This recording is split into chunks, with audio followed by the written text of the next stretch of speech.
pekan pertama membaca kitab kuning, kitab Riyadhus Shalihin yang ditulis oleh Al-Imam Abu Zakaria Yahya bin Sharaf An-Nawawi rahimahullahu ta'ala.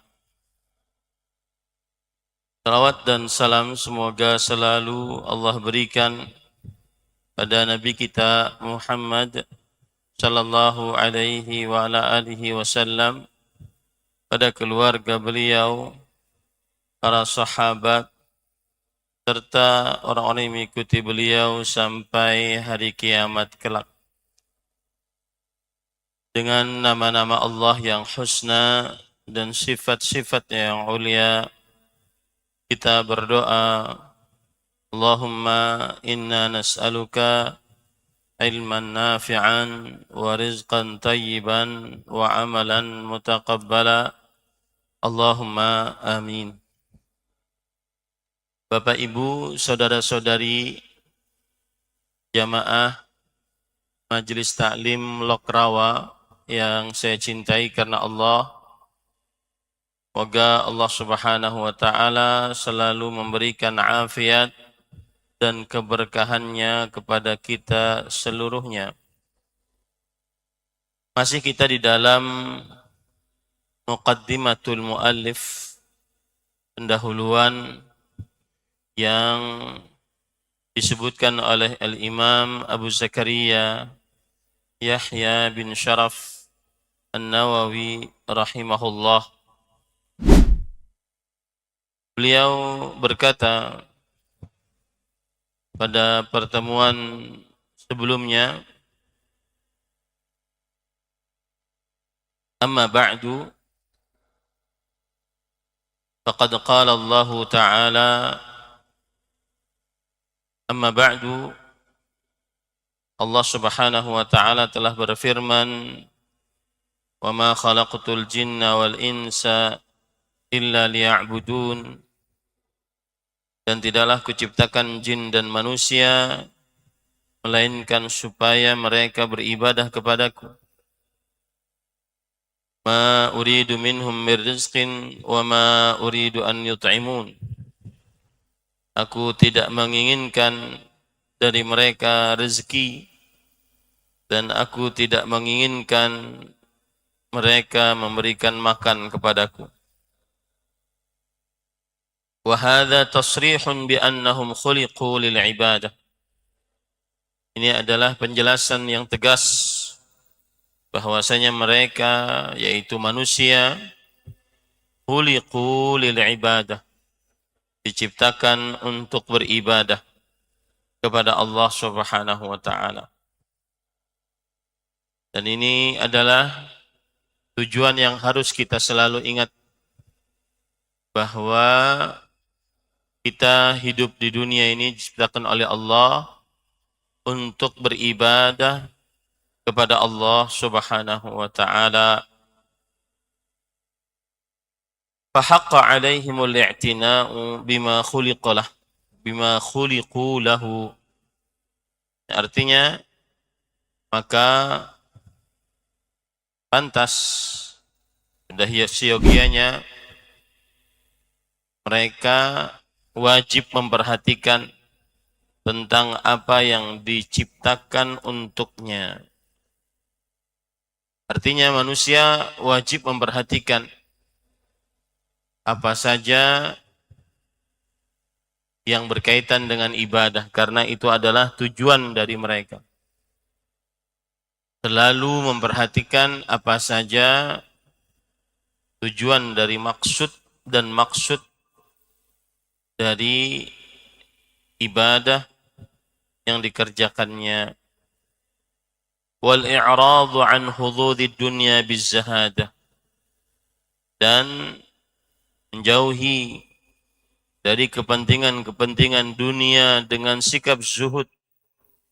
Fa innaha daru nafad. Sesungguhnya dunia ini adalah kampung kehancuran. La mahallu ikhlad, dan bukan tempat kekekalan.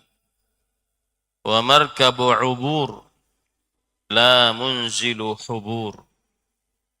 Dan tempat kendaraan untuk melewati, bukan tempat tinggal yang didiami. Wa masyra'un fisamin la mautinu dawam. Dan dunia adalah tempat untuk berpisah, bukan tempat tinggal yang tinggal selalu. Walihada kana li'ayqadhu min ahliha humul ubbad. Oleh karena itulah orang-orang yang paling paham dari penduduk dunia, mereka adalah orang-orang yang ahli ibadah. Karena ibadah adalah tujuan diciptakannya manusia. Wa a'qalun nasi fiha humuz zuhad.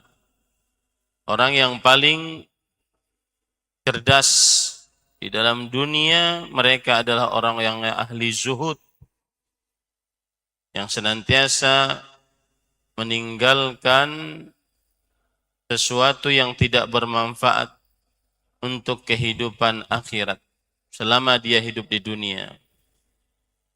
Qala Allah Ta'ala, innama mathalul hayatid dunya kama'in anzalnahu minas sama' فاختلط به نبات الأرض فأصبح نبات الأرض مما يأكل الناس والأنعام حتى إذا أخذت الأرض زخرفها وزينت وظن أهلها أنهم قادرون عليها أتاها أمرنا ليلا أو نهارا فجعلناها حصيدا كأن لم تغن بالأمس كذلك نفصل الآيات لقوم يتفكرون.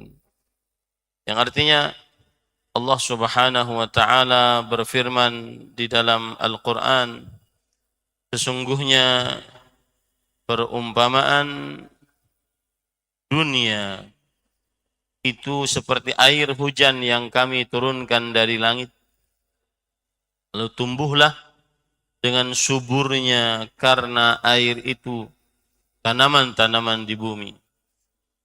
Di antaranya ada yang dimakan manusia dan binatang ternak. Hingga apabila bumi itu telah sempurna keindahannya, memakai pula perhiasannya, dan pemilik-pemiliknya mengira bahwa mereka pasti menguasainya, tiba-tiba datanglah kepada dunia siksa kami di waktu malam atau siang. Lalu kami jadikan tanaman-tanaman laksana, tanaman-tanaman yang sudah disabit, seakan-akan belum pernah tumbuh kemarin. Demikianlah kami menjelaskan tanda-tanda kekuasaan kami kepada orang yang berfikir. Ahibati fillah, ayat ini dibawakan oleh penulis agar kita lebih mengetahui tentang hakikat dunia. Bahwa dia sementara dia tidak kekal sebagaimana tumbuhan-tumbuhan yang hidup kemudian selesai. Baik, kita lanjutkan. Lalu penulis berkata, wal ayatu fi hadzal ma'na katsirah. Wa laqad ahsana al-qailu inna lillahi ibadan futanan طلقوا الدنيا وخافوا الفتن نظروا فيها فلما علموا أنها ليست لحي وطنا جعلوها لجة واتخذوا صالح الأعمال فيها sufunan.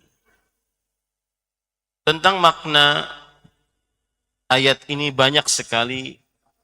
Di antara perkataan yang sangat indah adalah perkataan yang berbunyi, sesungguhnya Allah memiliki hamba-hamba yang cerdas. Siapa hamba-hamba yang pintar?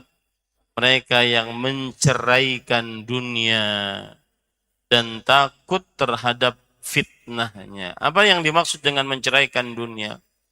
Maksudnya mereka menganggap dunia bukan untuk selama-lamanya, untuk sementara, dan takut terhadap fitnahnya. Apa yang dimaksud dengan takut terhadap fitnahnya? Yaitu takut terhadap godaan-godaan dunia seperti harta, tahta, jabatan, dan wanita. Itu godaan-godaan dunia. Mereka memandang dunia, lalu ketika mengetahui bahwa dunia bukanlah tempat tinggal yang kekal bagi orang hidup, mereka menjadikannya sebagai lautan dan amal-amal saleh sebagai kapal yang mengantarkan mereka. Nah, jadi perumpamaan dunia bagaikan lautan. Kalau seandainya kita tidak naik kapal akan tenggelam. Maka kita harus naik kapal agar sampai di daratan. Sungguh sangat heran kalau orang menjadikan dunia sebagai tempat tinggal. Pasti tenggelam, karena bagaikan air lautan tadi. Apa yang dimaksud tidak boleh menjadikan dunia sebagai tempat tinggal? Maksudnya adalah jangan sampai seseorang mendewakan dunia, merasa hidup di dunia terus-menerus, merasa hidup di dunia abadi, kekal. Ini adalah hal yang tidak benar. Yang benar dan menunjukkan sebagai orang cerdas adalah menganggap dunia sementara. Menganggap dunia hanya tempat lewat. Menganggap dunia tidak kekal. Nah, pada pertemuan sebelumnya kita sudah sampai ini. Kita lanjut. Fa idza kana haluha ma wasaftuhu wa haluna wa ma khuliqna lahu ma qaddamtuhu fa haqqun 'alal mukallaf an yadhhaba bi nafsihi madhhabal akhyar. Yang artinya apabila keadaan dunia memang seperti yang sudah aku gambarkan tadi. Dia hanya sementara, dia bagaikan air lautan, dia bagaikan tumbuhan yang sebentar lagi disabit. Dan aku sifatkan tadi, serta hakikatnya sebagaimana yang telah aku sebutkan. Maka sudah sepantasnya seorang mukallaf. Mukallaf yang dimaksud adalah hamba Allah. Menempuh jalan orang-orang terbaik. Siapa itu orang-orang terbaik? Wa yasluku maslaka ulin nuha wal absar. Dan yaitu jalan orang-orang yang memiliki akal dan pandangan yang jernih. Wa yata'ahhaba lima asyartu ilaih wa yahtamma bima nabahtu alaih. Ya, artinya hendaknya ia mengikuti petunjuk mereka, meneladani jejak mereka, dan mengambil nasihat dari apa yang aku telah isyaratkan. Siapa yang dimaksud? Jalan orang-orang yang baik, agar kita tidak salah jalan selama hidup di dunia, yaitu jalannya Nabi dan para sahabat Nabi radhiyallahu anhu. Kenapa? Karena mereka orang-orang yang cerdas, orang-orang yang baik, yang diridhai oleh Allah Subhanahu wa taala.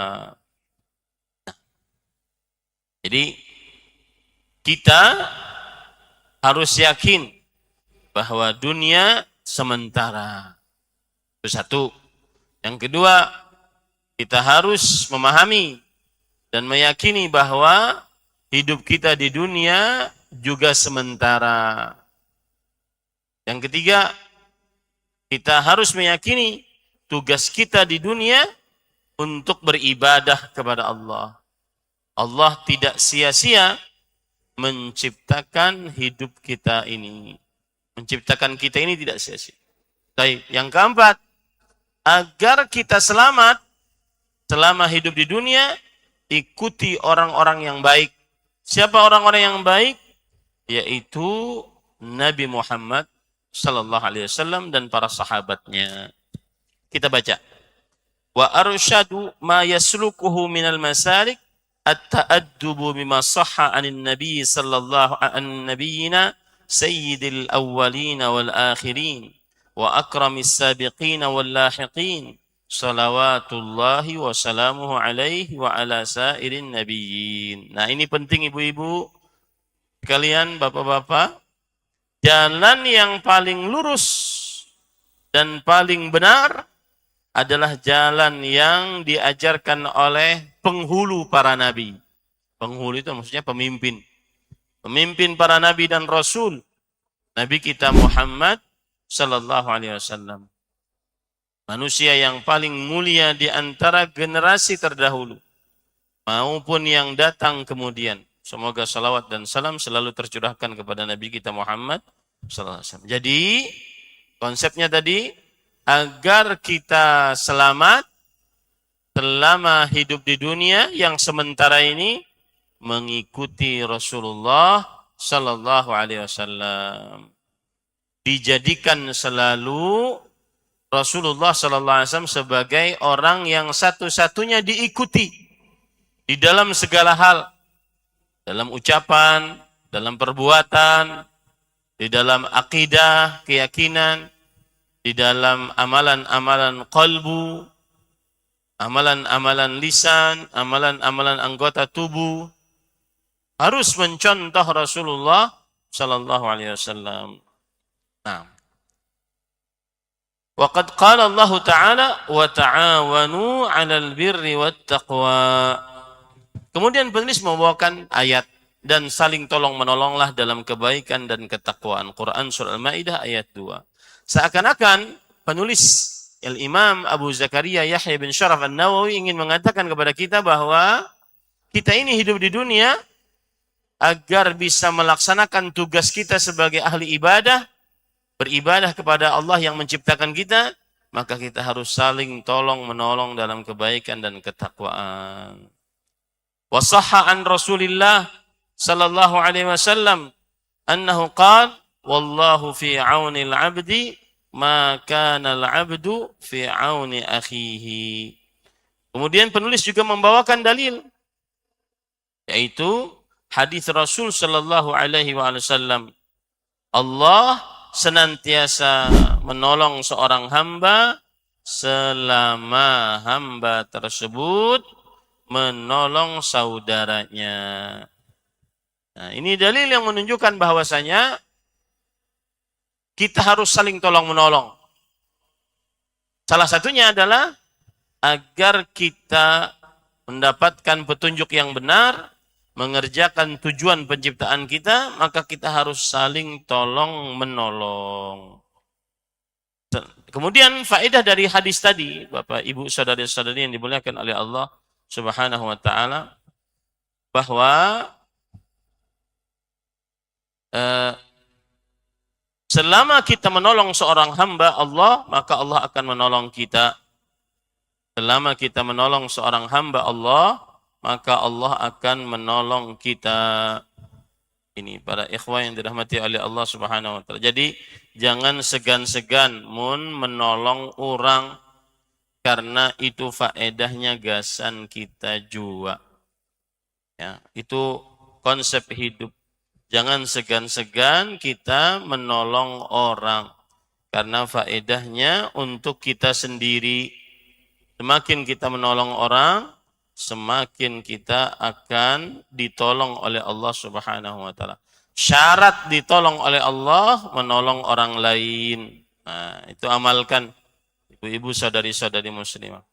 Terutama agar kita bisa beribadah, maka tolong-menolonglah agar kita bisa beribadah. Orang lain juga bisa beribadah. Tolong-menolonglah. Ya.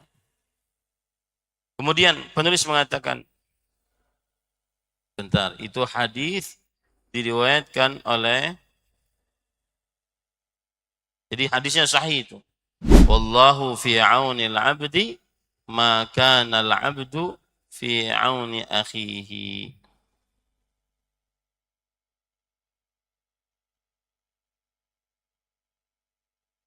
Itu hadis diriwayatkan oleh Imam Muslim, kemudian juga oleh Imam Abu Daud, Imam Tirmidzi.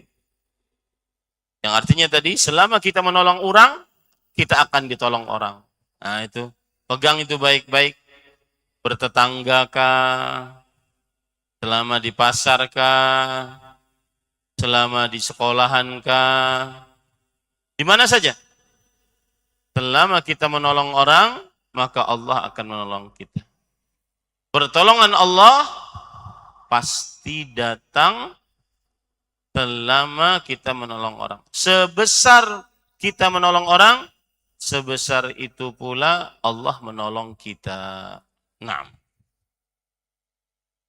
Kemudian penulis mengatakan, man dalla ala khairin falahu mithlu ajri fa'ilihi. Yang artinya, barang siapa yang menunjukkan atas kebaikan, maka baginya pahala seperti pelaku kebaikan tersebut. Hadis riwayat Imam Al-Bukhari di dalam kitabnya Al-Adabul Mufrad, Imam Muslim, Imam Tirmidzi, Imam Abu Daud, dan yang lainnya. Hadisnya sahih. Barang siapa yang menunjukkan kepada kebaikan, maka baginya seperti pahala pelaku kebaikan tersebut. Contoh misalkan, ulun sekarang mengajari pian agar berbuat baik kepada orang lain. Selama berbuat baik kepada orang lain, maka seperti itu pula pertolongan Allah kepada kita. Lalu pian mengerjakan nasihat ulun tadi, maka ulun akan dapatkan pahalanya sebagaimana pian dapatkan pahalanya. Ada seorang guru mengajarkan sholat, lalu orang yang diajarkan tersebut sholat, maka si guru mendapatkan pahala seperti orang yang mengerjakan sholat tadi. Nah, ini pentingnya menjadi contoh yang baik bagi orang lain. Maka selama hidup, jadilah menjadi contoh yang baik bagi orang lain. Jangan malah dicontoh yang buruk bagi orang lain. Nah. Dan itu hadisnya sahih. Riwayat Imam Muslim, Imam Abu Daud, Imam Tirmidzi, dan Imam Al-Bukhari dalam kitabnya Al-Adabul Mufrad. Wa annahu qala man da'a ila hudan kana lahu minal ajri mithlu ujuri man tabi'ah. La yanqusu dzalika min ujurihim syai'a. Artinya, barang siapa yang mengajak kepada sebuah petunjuk, maka baginya pahala seperti pahala-pahala orang yang mengikutinya. Tidak mengurangi hal tersebut dari pahala-pahala mereka seluruhnya. Ini sama tadi. Kita menunjuki orang, ayo sholat. Kemudian orang itu sholat. Maka kita dapatkan pahalanya. Tanpa mengurangi pahala orang yang sholat tadi. Ayo puasa Ramadan. Ayo baik kepada atau taat kepada suami. Lalu ibu-ibu taat kepada suami dalam kebaikan. Ya. Maka bagi ibu-ibu pahalanya, dan bagi yang mengajarkannya juga dapat pahalanya tanpa mengurangi pahala ibu-ibu yang taat kepada suaminya dalam kebaikan tadi. Nah, dan itu hadis, saya sengaja menyebutkan hadis-hadisnya agar kita benar-benar yakin bahwa hadis yang kita pelajari hadis-hadis yang sahih. Man da'a ila hudan, barang siapa yang mengajak kepada kebaikan, maka baginya pahala selama sebanyak pahala-pahala orang yang mengerjakan kebaikan tersebut, tanpa mengurangi pahala orang-orang yang mengerjakan kebaikan tersebut. Ini hadis diriwayatkan oleh Imam Muslim, diriwayatkan oleh Imam Ibnu Hibban, diriwayatkan oleh Imam Abu Daud, Imam Tirmidzi, Imam Ibnu Majah, Imam Ahmad, dan hadisnya sahih, disahihkan oleh Imam Al-Albani rahimahullah. Maka banyak-banyak menunjukkan kebaikan kepada orang lain. Coba sekarang ulun bertakun, siapa pahala yang paling banyak di atas muka bumi ini yang dimiliki oleh manusia? Siapa manusianya? Rasulullah sallallahu alaihi wasallam. Kenapa? Karena beliau menunjukkan kepada kebaikan. Selama sebanyak orang yang menjadi umat Nabi Muhammad sallallahu alaihi wasallam, sebanyak itu pula pahala yang didapat oleh Rasulullah sallallahu alaihi wasallam. Jadilah pintu-pintu kebaikan yang menunjukkan kebaikan, jangan malah kebalikannya yang menunjukkan kepada keburukan. Contoh misalkan pengajian ini. Jadilah pintu-pintu kebaikan. Ajak saudara-saudari muslim lainnya, jadi desa Lokrawa terutama, dan kajian ini memang khusus, dikhususkan untuk penduduk desa Lokrawa setiap bulan. Wa annahu qala li Ali radhiyallahu anhu, fa wallahi la an yahdiyallahu bika rajulan wahidan khairun laka min humrin na'am. Yang artinya, dan Nabi kita Muhammad sallallahu alaihi wasallam pernah bersabda kepada Ali. Siapa Ali yang dimaksud di sini? Menantu beliau, Ali bin Abi Thalib, yang menikahi putri beliau yaitu Fatimah binti Muhammad sallallahu alaihi wasallam, Rasulullah sallallahu alaihi wasallam. Maka Ali bin Abi Thalib berkata, "Fa wallah la an yahdiyallahu bika rajulan wahidan khairun laka min humrin na'am." Demi Allah, sungguh Allah memberi petunjuk dengan perantaramu kepada seseorang, maka itu lebih baik bagimu daripada mendapatkan onta merah. Ini hadis yang diriwayatkan oleh Imam Bukhari dan Muslim. Hadisnya sahih. Artinya apa? Kalau ada nih, ulun berdakwah, lalu orang masuk Islam, disebabkan dakwah ulun tadi, maka apa pahala yang ulun dapatkan lebih baik daripada onta merah. Kenapa disebut dengan onta merah?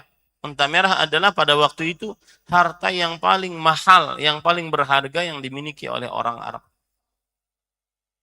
Ini menunjukkan pentingnya tolong-menolong dalam kebaikan dan ketakwaan. Pentingnya menunjukkan kepada orang lain jalan kebaikan. Pentingnya memberikan petunjuk kepada orang lain. Nah,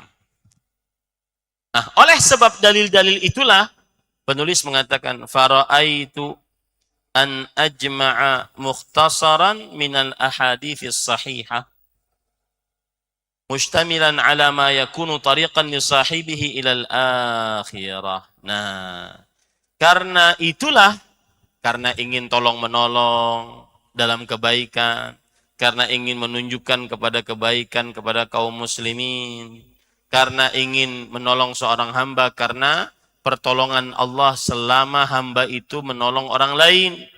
Karena itulah aku berkeinginan menyusun sebuah ringkasan yang menghimpun hadis-hadis yang sahih, yang menjadi jalan pemiliknya menuju akhirat. Kita ini Pak, Bu, sebenarnya selama ini hidup menuju akhirat. Semakin hari, ini kan mau sebentar lagi terbenam matahari, berarti umur kita bertambah, waktu kita di dunia berkurang. Kemana tujuan kita? Tujuan kita akhirat sebenarnya.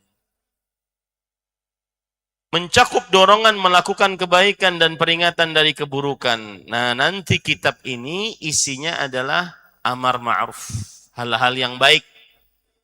Kemudian nahi mungkar, mencegah dari hal-hal yang mungkar. Itu isi dari kitab ini. Serta seluruh adab para penempuh jalan menuju Allah Subhanahu wa taala. Ketika kita ingin berjalan menuju Allah, menuju ridha Allah, maka kita perlu adab agar tidak salah jalan. Nah,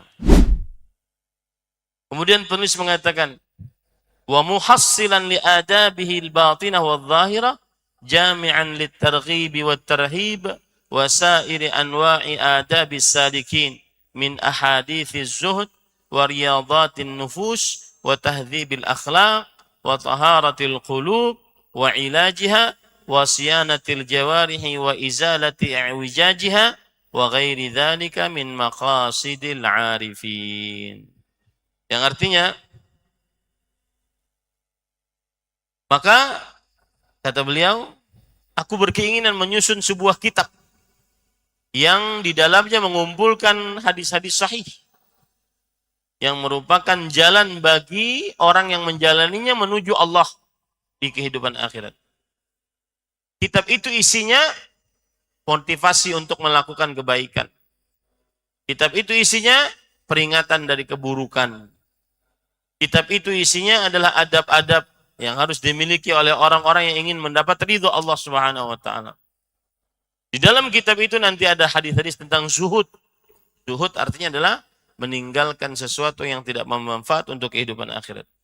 Tentang latihan-latihan bagi jiwa kita. Latihan sabar, latihan bersyukur, tentang latihan-latihan. Pendidikan akhlak. Akhlak adalah sifat yang baik yang dimiliki oleh seorang muslim. Seperti penyabar, seperti penyukur, kemudian seperti ikhlas. Ya, akhlak-akhlak yang baik. Nah. Penyucian dan pengobatan hati. Ini juga nanti dalam kitab ini kita akan dapati penyucian dan pengobatan hati. Penjagaan anggota tubuh. Maksudnya agar dari ujung rambut kita sampai ujung kaki kita tidak mengerjakan kecuali yang diridhai oleh Allah Subhanahu wa taala. Meluruskan penyimpangan. Maksudnya kalau ada kita salah jalan, banyak maksiat, terlalu lalai dalam perintah, melanggar larangan, maka di dalam kitab ini nanti ada obatnya. Itu yang dimaksud dengan kitab ini. Meluruskan penyimpangan dan berbagai tujuan yang diinginkan oleh para ahli ma'rifat. Ma'rifat maksudnya adalah orang-orang yang mengenal Allah. Ahli ma'rifat berarti orang-orang yang mengenal Allah Subhanahu wa taala. Nah, penulis kemudian mengatakan, wa altazimu fihi alla adhkura illa haditsan sahihan minal wadhihat. Aku berkomitmen, aku berjanji untuk tidak menyebutkan kecuali hadis-hadis yang sahih. Jadi nanti di dalam kitab ini kita akan belajar hanya hadis-hadis yang sahih. Nah. Mudhafan ilal kutubis sahihah al-masyhurah. Yang artinya yang diambil dari kitab-kitab yang sahih yang masyhur seperti Sahih Bukhari, Sahih Muslim, Sunan Abi Daud, Sunan Tirmidzi, Sunan Nasa'i, Sunan Ibnu Majah, Musnad Imam Ahmad, Muwatta' Malik, Al-Mustadrak lil Hakim dan seterusnya. Kitab-kitab hadis yang sahih ya. Wa usaddirul abwaba minal Qur'anil aziz bi ayatin karimah. Yang artinya aku juga akan mengawali setiap bab dengan ayat-ayat mulia dari Al-Quran. Nah, itulah istimewanya kitab Riyadhus Shalihin. Jadi bab, di bawahnya ayat, di bawahnya hadis-hadis sahih. Jadi kita jangan ragu ketika belajar kitab ini. Kemudian penulis berkata, wa awshaha ma yahtaju ila wa uwashshiha ma yahtaju ila dhaftin aw syarhin ma'nan khafiyyin ila syarhi ma'nan khafiyyin binafaisa min at-tanbihat wa idza qultu fi akhir haditsin muttafaqun alaih fa ma'nahu rawahu al-Bukhari wa Muslim. Yang artinya, dan juga aku mengawali setiap bab dengan ayat-ayat mulia dari Al-Quran, menjelaskan bagian-bagian yang memerlukan penjelasan lafaz atau makna yang samar secara ringkas. Apabila aku mengetahui tentang hadis muttafaqun alaih, maka maksudnya ialah hadis tersebut diriwayatkan oleh Imam Bukhari dan Muslim. Nanti kalau kita dapati ada hadis di belakangnya muttafaqun alaih, maka arti muttafaqun alaih hadisnya diriwayatkan oleh Al-Imam Al-Bukhari rahimahullah di dalam kitab sahihnya, dan juga Al-Imam Muslim bin Hajjaj bin Muslim An-Naisaburi rahimahullah di dalam kitab sahihnya. Nah, Jadi ini ibu-ibu pendahuluan dari apa yang ingin kita pelajari. Tapi di pendahuluan pun kita dapat faedah. Kemudian penulis berkata, wa arju in tamma hadzal kitab an yakuna sa'iqan lil mu'tani bihi ilal khairat hajizan lahu an anwa'il qabahi wal muhlikat wa ana sa'ilun akhan intafa'a bi syai'in minhu an yad'uwa li wa liwalidayya wa mayasyayikhi wa sa'iri ahbabina wal muslimina ajma'in wa 'ala Allahil karim i'timadi wa ilaihi tafwidi wa istinadi wa hasbiyallah wa ni'mal wakil wa la hawla wa la quwata illa billahil azizil hakim. Di akhir pendahuluannya beliau mengatakan, aku berharap apabila kitab ini telah selesai, ia menjadi penuntun bagi pembacanya menuju berbagai macam kebaikan, serta menjadi penghalang baginya dari berbagai macam kebinasaan. Jadi tujuan kitab ini, atau isi kitab ini apa tadi? Ayat Quran, hadis Rasul. Kemudian kandungan dari kitab ini apa? Adab-adab agar bisa menjadi hamba Allah. Kemudian juga latihan-latihan qalbu, seperti bagaimana biar bisa bersabar, biar bisa menerima takdir, biar kada sering bermamai, menerima senantiasa pemberian Allah, bisa qanaah, puas atas pemberian Allah. Itu isinya nanti. Kemudian beliau mengatakan, ini permohonan beliau, kita lakukan permohonan beliau. Aku memohon kepada setiap saudara yang mengambil manfaat sedikit saja darinya agar mendoakan kebaikan untukku, kedua orang tuaku, guru-guruku, dan seluruh orang yang aku cintai dan seluruh kaum muslimin. Kita berdoa kepada Allah, Allahumma gfir warham li al-imam Abi Zakaria Yahya bin Sharaf an-Nawawi walana walimasyaikhihi walimasyaikhina wa liman yuhibbuhu waliman nuhibbuhu wali jami'il muslimin Allahumma amin. Hanya kepada Allah yang maha mulia aku bertawakal, kepadanya aku menyerahkan urusanku dan bersandar. Cukuplah Allah sebagai penolongku dan dia adalah sebaik-baik pelindung, tidak ada daya dan kekuatan kecuali dengan pertolongan Allah yang maha perkasa lagi maha bijaksana. Alhamdulillah selesai ibu-ibu bapak-bapak pertemuan yang kedua, ya, yang kedua selesai. Alhamdulillah. Insyaallah bulan depan kita masuk kepada isi dari kitab kita. Tapi di dalam pendahuluan ini pun kita ambil pelajaran. Satu pelajarannya bahwa kita hidup di dunia tujuannya apa? Beribadah kepada Allah Subhanahu wa taala. Maka harus perhatikan selalu tujuan hidup di dunia beribadah. Yang kedua, faedah dari pendahuluan ini adalah bahwa dunia sementara, bukan tempat tinggal selama-lamanya. Jadi kalau seandainya sedikit kurang, jangan terlalu bingung karena pian di sini sementara, ulun di sini sementara, kita semua di sini sementara. Kemudian orang yang cerdas adalah orang yang memperhatikan bekal untuk kehidupan setelah di dunia, yaitu kehidupan di alam kubur, kehidupan di akhirat. Nah, itu orang yang cerdas.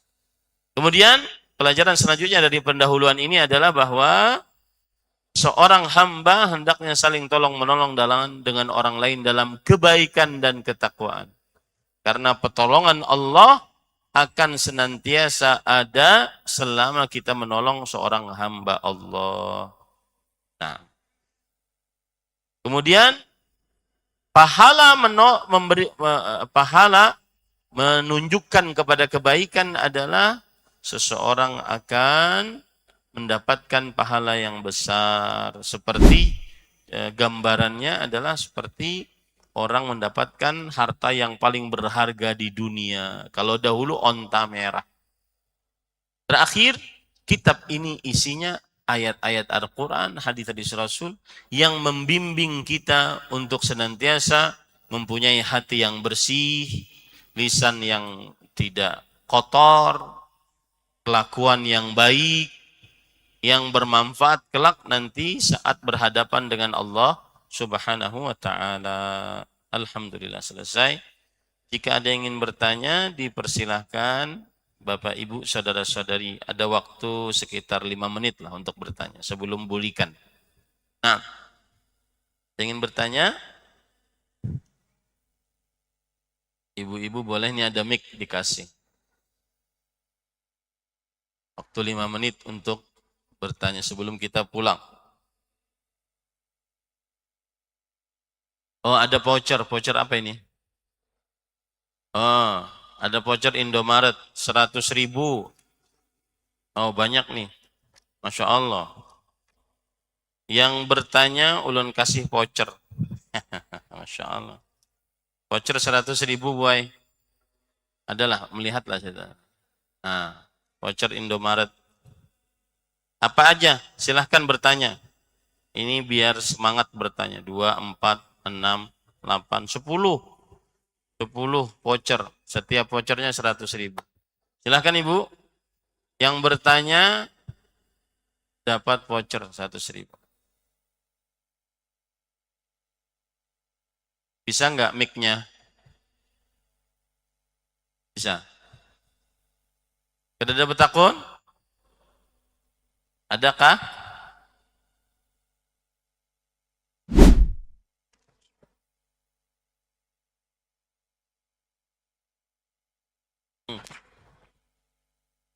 Silahkan Pak Lukman.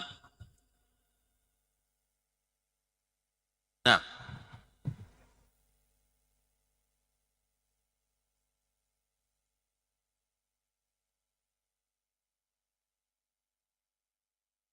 Ada yang ingin bertanya?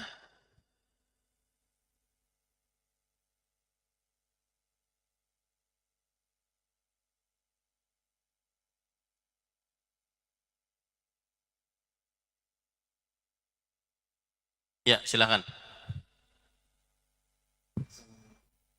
Waalaikumsalam warahmatullahi wabarakatuh.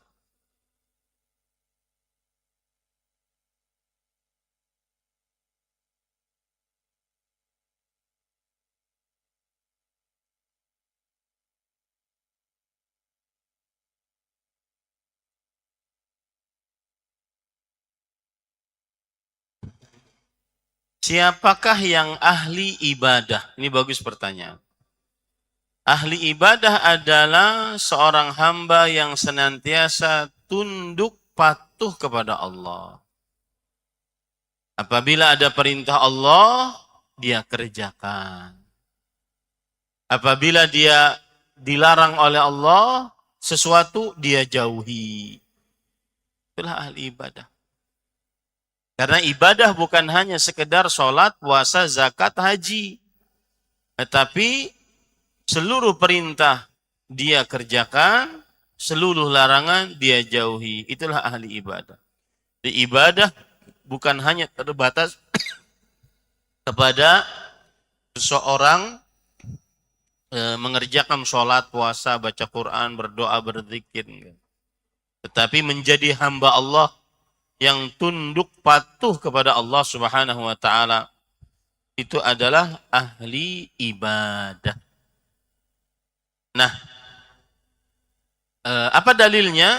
Allah Subhanahu wa taala berfirman di dalam Al-Qur'an tentang agar kita senantiasa tunduk patuh kepada Allah Subhanahu wa taala. Di antara ayatnya adalah wa yusallimu taslima, dan seorang hamba hendaknya menerima dengan sebenar-benar penerimaan. Surat An-Nisa ayat 65. Kalla fala wa rabbika la yu'minun hatta yuhakkimuka fima shajara bainahum thumma la yajidu fi anfusihim harajan mimma qadait wa yusallimu taslima. Maka tidak, demi Allah, mereka tidak beriman sampai mereka menjadikan engkau, wahai Muhammad SAW, sebagai hakim di antara mereka.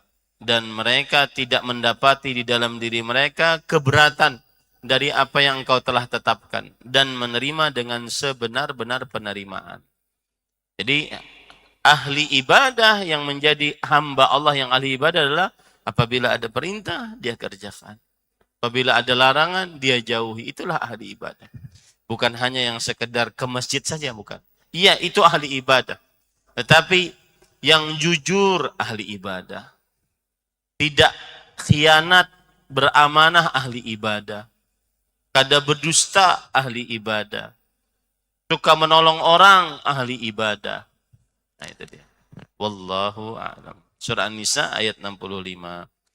Baik, cukup kiranya. Ada ibu-ibu? Tidak. Oh, kada mau mic-nya. Mic-nya kada mau kah? Ayo coba. Yang ingin bertakun maju sedikit mungkin. Supaya sinyalnya dapat. Maju. Nah, itu pakai mic yang satu tuh. Silahkan. Satu, habis itu kita bulikan.